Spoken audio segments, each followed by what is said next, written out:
Hi guys, welcome or welcome back to my YouTube channel. In this particular video, we will be covering our topic 1.1 जिसका नाम है Plato's concept of justice. Okay, we will be understanding कि प्लेटो का concept of justice क्या था, उन्होंने ये concept क्यों दिया और किस basis पर दिया. You will get to know everything about this. Okay, so let's get started. सबसे पहले आप जान लो कि प्लेटो थे कौन. पिछले वीडियो में मैं आपको सब कुछ बता के आई हूँ. You know all the background of Plato कि वो कहाँ के रहने वाले थे, वो डेमोक्रेसी के अगेंस्ट थे and what were the reasons behind it. You know everything about him now and in this video we will be discussing कि उन्होंने जो कंसेप्ट ऑफ जस्टिस दिया उसमें उन्होंने क्या कहा. ओके तो सबसे पहले जो प्लेटो थे वो एक एंशियंट ग्रीक फिलोसोफर थे, मतलब कि एक पुराने ग्रीक फिलोसोफर थे.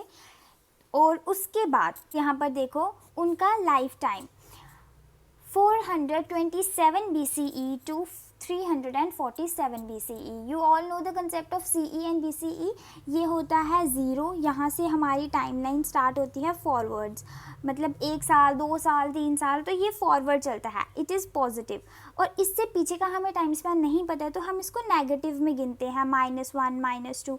तो यहाँ से पीछे चलो, यहाँ से 427 ईयर्स बैक वहाँ पे उनका जन्म हुआ. और उससे फिर आप जब आगे चलोगे तो यहाँ पर इसके पास 347 BCE में उनकी डेथ हो गई थी. ओके तो this was his time period. तो आप देखो कि वो कितने पुराने ग्रीक फिलोसोफर थे, है ना. तब हमने कैलेंडर तक डिस्कवर नहीं किया हुआ था. तो उसके बाद देखो ये किसके डाइसिपल थे, सोक्रेट्स के. He was a disciple student of Socrates. उसके बाद ये एरिस्टोटल के टीचर थे. He taught Aristotle. उसके बाद इनको हम फादर ऑफ पॉलिटिकल थ्योरी या पॉलिटिकल फिलोसफी भी बोलते हैं. Okay you need to remember this. उसके बाद ये एक यूटोपियन या फिर हम इनको आइडियलिस्ट बोलते हैं. Utopian is a person who only talks about things that can't be seen in reality, that can't be implemented in reality, right. तो यूटोपियन ऐसा इंसान होता है कि वो जो भी चीज़ें बोलते थे तो हम ना उनको रियलिटी में इम्प्लीमेंट नहीं कर सकते. उन्होंने जो ये कंसेप्ट ऑफ जस्टिस भी दिया है ना, इसमें भी हम इसको रियलिटी में इम्प्लीमेंट नहीं कर सकते हैं. इन्होंने बहुत सारी चीज़ें ऐसी बोली है जिनके साथ आप डिसएग्री करोगे कि अरे ऐसा थोड़ी ना हो सकता है. बट इन्होंने अपनी तरफ से वो थ्योरी सही दी थी, क्योंकि उस टाइम पर सर्कमस्टांसेस ही ऐसे बन गए थे कि उनको लगा ये सही होगा. ठीक है. तो उसके बाद he hated democracy. You know the reason why he hated. ठीक है, सोक्रेट्स ने जहर पी लिया था एंड ऑल दैट. उसके बाद वो क्या बोलते थे कि ये जो डेमोक्रेसी है ये क्या है, government of illiterates. Illiterate people are ruling in democracy, that's why it's not a good form of government for him, right. Okay तो उसके बाद अब हम बैकग्राउंड जान लेते हैं. जिस टाइम पर इन्होंने अपना जस्टिस का कंसेप्ट दिया ना, उस टाइम पर ऑलरेडी कुछ कंसेप्ट्स चल रहे थे जस्टिस के, मतलब कि और भी कुछ थिंकर्स, कुछ फिलोसोफर्स थे जिन्होंने ना अपनी अपनी डेफिनेशंस दी थी जस्टिस की उस टाइम पे कि जस्टिस ये होता है, जस्टिस वो होता है. तो प्लेटो ने ना उन सब की बातें सुनी, उन सब से पूछा कि आप बताओ. फिर उन्होंने हर एक कंसेप्ट को बारी बारी से जाके निगलेक्ट किया. तुम ऐसा बोल रहे हो, फिर उसमें उन्होंने क्रिटिसिज्म दिया. फिर दूसरे इंसान को पूछा तुम ऐसा बोल रहे हो, तो इसका क्रिटिसिज्म ये रहा. तो उन्होंने हर थ्योरी का क्रिटिसिज्म दिया. उसके बाद उन्होंने अपनी खुद की थ्योरी दी थी. तो हम अब बारी बारी से वो सारी थ्योरीज पढ़ेंगे और प्लेटो का क्रिटिसिज्म भी पढ़ेंगे. Then we will go to the theory of justice that Plato gave. और आपको ये एग्ज़ाम में तीनों थ्योरीज लिख कर आनी है जो मैं आपको अभी पढ़ाने वाली हूँ. डायरेक्ट जंप नहीं करोगे आप प्लेटो की थ्योरी पे, आपको बैकग्राउंड में ये थ्योरीज लिखनी ही लिखनी है. तो देखो जब उन्होंने खुद की थ्योरी दी ना जस्टिस की, उससे पहले उन्होंने रिजेक्ट की जो एग्जिस्टिंग थ्योरीज थी उस टाइम की. ठीक है, तो 3 टाइप की थ्योरीज उस टाइम पर एग्जिस्ट कर रही थी. सबसे पहली थी ट्रेडिशनल थ्योरी ऑफ जस्टिस, उसके बाद थी radical theory of justice and उसके बाद थी pragmatic theory of justice. Now let's discuss all of them. Now coming over to the traditional theory of justice, जो कि किसने दी थी, Cephalus and Polemarchus. Okay you need to remember the names of theorist who gave them. तो Cephalus and Polemarchus ने ये theory दी थी दोनों ने अलग अलग बातें बोली थी इसको लेके। सबसे पहले हम पढ़ते हैं सिफालिस ने क्या बोला, ठीक है। सिफालिस ने बोला स्पीक द ट्रुथ एंड पे वंस डेब्ट। उन्होंने कहा कि जस्टिस कब इस्टेब्लिश होगा, अगर हर इंसान क्या करे, सच बोलना स्टार्ट कर दे। दूसरी चीज़, हर इंसान कर्ज उठाना स्टार्ट कर दे, कि अगर उसने किसी से कर्ज लिया है तो वो उतारना स्टार्ट कर दे, साथ में वो कभी झूठ नहीं बोले। तो अभी हमें लग रहा है कि हाँ ठीक ही है, मतलब हाँ इस तरीके से भी जस्टिस हो सकता है।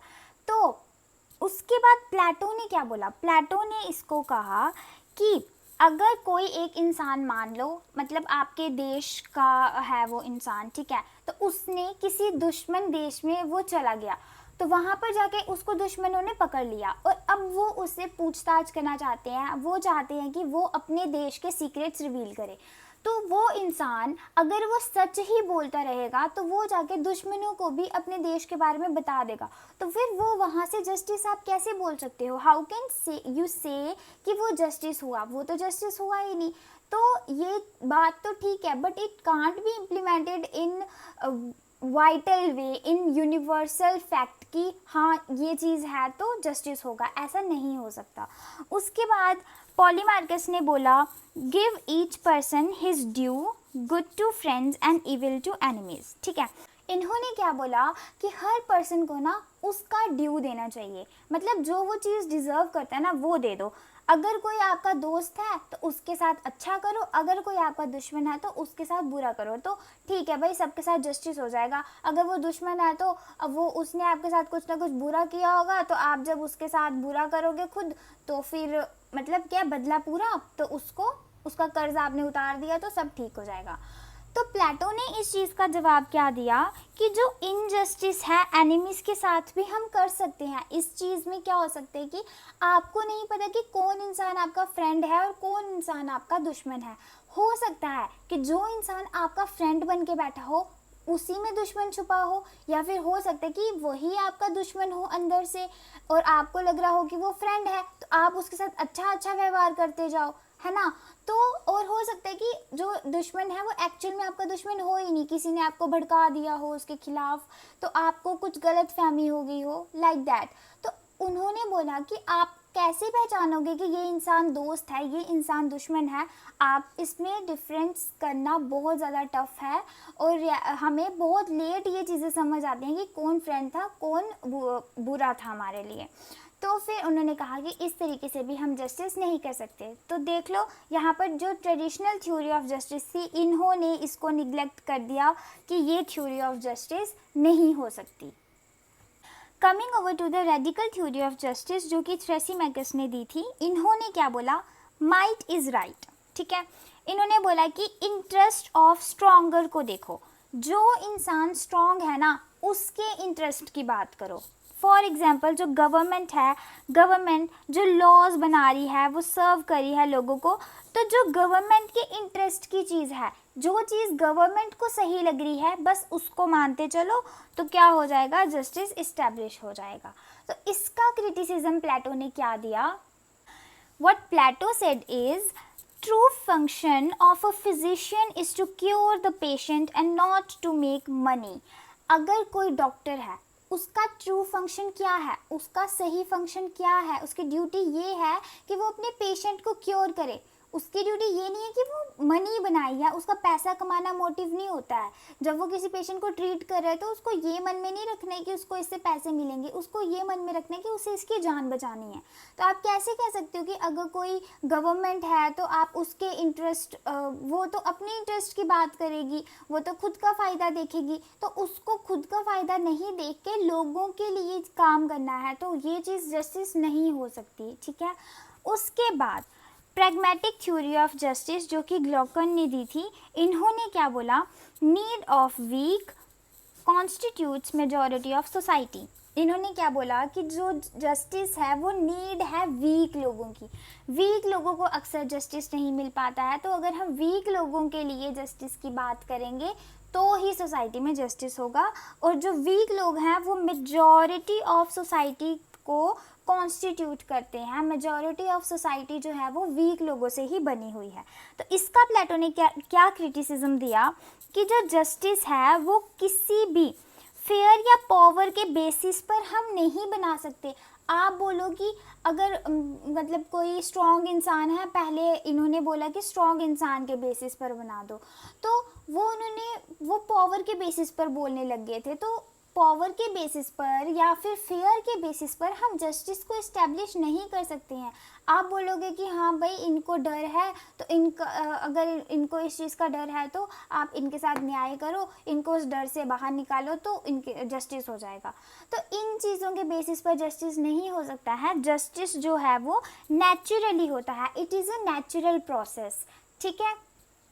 Now coming over to the Plato's concept of justice, after criticizing all the relevant theories, all the prevailing theories of that time, Plato gave his own theory of justice. उन सब theories को neglect करने के बाद he gave his own theory, जिसमें उन्होंने पूरा अच्छे से explain किया कि किस तरीके से हमें society में justice को establish करना है।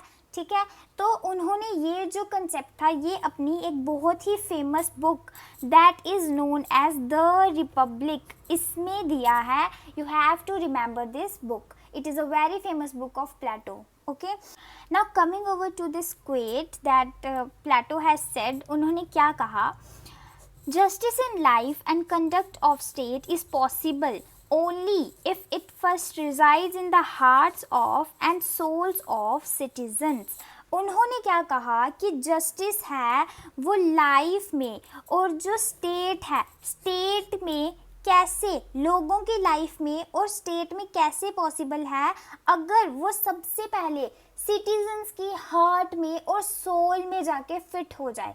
अगर सिटीजन्स को लगे कि हाँ वो इस चीज़ से सेटिस्फाइड हैं, तो ही हम बोलेंगे कि ये चीज़ जस्टिस है।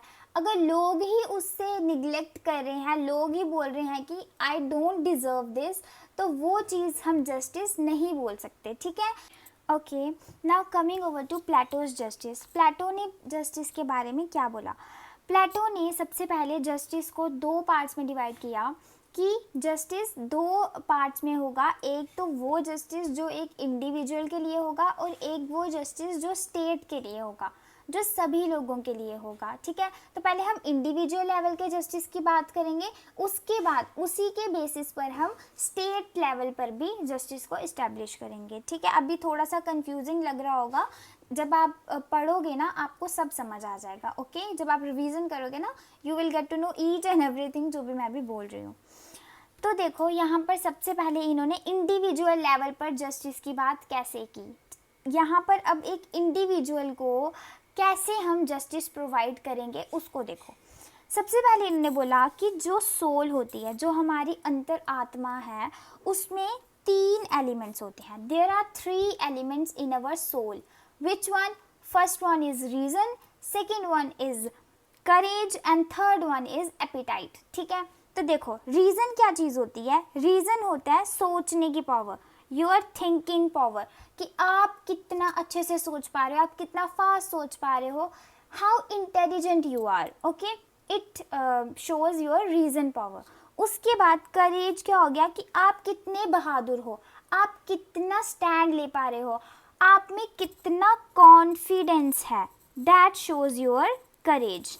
उसके बाद तीसरी चीज़ होती है एपिटाइट। एपिटाइट मीन्स कि आप एक चीज़ को लेके आप में कितना जुनून है, कितना जज्बा है उस चीज़ को लेके, कि आप फॉर एग्जांपल हम प्रोक्रेस्टिनेशन करते हैं कि हम कल कर लेंगे, परसों कर लेंगे, आलस मारते हैं। तो कुछ लोग होते हैं जो लोग बहुत ही ज़्यादा जुनून वाले होते हैं कि नहीं ये काम मुझे आज करना है तो आज ही करना है। Those people who have their appetite, उनको भूख, एपिटाइट का हिंदी मीनिंग होता है भूख, तो उनको भूख होती है कोई चीज़ करने की, उसको हम बोलते हैं एपिटाइट। ठीक है।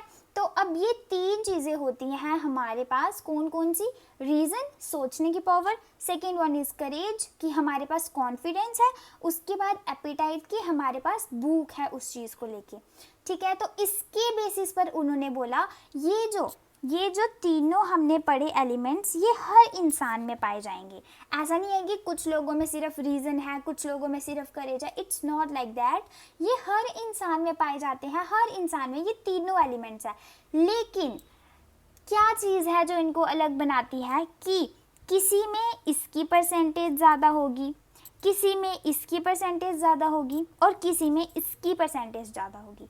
तो आप देखो कि आपके पास कौन सी चीज़ सबसे ज़्यादा है। सोचने की पावर तो ऑफ कोर्स आप में भी होगी, आप भी सोच पाते होंगे, ऐसा नहीं कि आप बिल्कुल ही बेवकूफ़ होंगे। आप में भी करेज होगा, थोड़ा बहुत कॉन्फिडेंस होगा, आप में भी एपिटाइट होगा, बट यू सी कि आपके अंदर कौन सी चीज़ डोमिनेटिंग है, which element is dominating your soul. ठीक है, तो उसी के बेसिस पर आप अपना प्रोफेशन ढूंढो, उसी के बेसिस पर आपको आपका प्रोफेशन दिया जाएगा। ठीक है, तो यहाँ पर इन्होंने क्या बोला कि आपको प्रोफेशन किसके बेसिस पर चूज़ करना है, डोमिनेटिंग एलिमेंट के बेसिस पर। कौन सा एलिमेंट आपकी सोल में डोमिनेट कर रहा है, किसकी परसेंटेज सबसे ज़्यादा है। क्या आप बहुत ज़्यादा इंटेलिजेंट हो, क्या आप बहुत ज़्यादा करेजियस हो, यू आर सो कॉन्फिडेंट कि आपको किसी चीज़ से डर नहीं लगता है, you don't have to think lot before doing anything. या फिर आप बोलो कि आप में जुनून बहुत ज़्यादा है, आप कोई भी चीज़ अगर ठान लो तो आप कर सकते हो। Which thing, which is your thing, you see that, and उसी के बेसिस पर आप अपना प्रोफेशन चूज़ करेंगे। ये बोला प्लेटो ने कि ऐसे हम लोगों को जस्टिस दे पाएंगे कि लोगों के अंदर देखो कौन सा उनका एलिमेंट उनमें डोमिनेट कर रहा है। अब इसके बेसिस पर उन्होंने लोगों को 3 कैटेगरीज में डिवाइड कर दिया। एक लोग होंगे मैन ऑफ गोल्ड, दूसरे होंगे सिल्वर, तीसरे होंगे कॉपर। एंड एक और चीज़ है यहाँ पर कि तीनों ही जो हमारे मैन हैं वो तीनों ही इम्पोर्टेंट है सोसाइटी के लिए। अगर इनमें से एक भी नहीं रहेगा तो हमारी सोसाइटी डिसबैलेंस हो जाएगी। तो to make balance in our society we have to make sure कि सभी अपना काम अच्छे से कर रहे हैं। वी कांट से कि ये ज़्यादा है उनसे, ये कम है। It's not like that. सभी को अपना अपना काम इक्वली करना है, इक्वल पैशन के साथ करना है। तो इन्होंने बोला कि जिसके पास रीज़न की पावर है उसको हम मैन ऑफ गोल्ड बोलते हैं, जिसके पास करेज की पावर है उसको हम मैन ऑफ सिल्वर बोलेंगे, जिसके पास एपिटाइट है उसे हम मैन ऑफ कॉपर बोलेंगे। तो ये जो मैन ऑफ गोल्ड हैं ये किसका काम करेंगे, ये रूलर का काम करेंगे, क्योंकि उनके पास रीज़न की पावर है ना, वो सोच ज़्यादा सकते हैं, वो बहुत ज़्यादा समझदार हैं, तो उसके बेसिस पर इनको रूलर बना दिया जाएगा।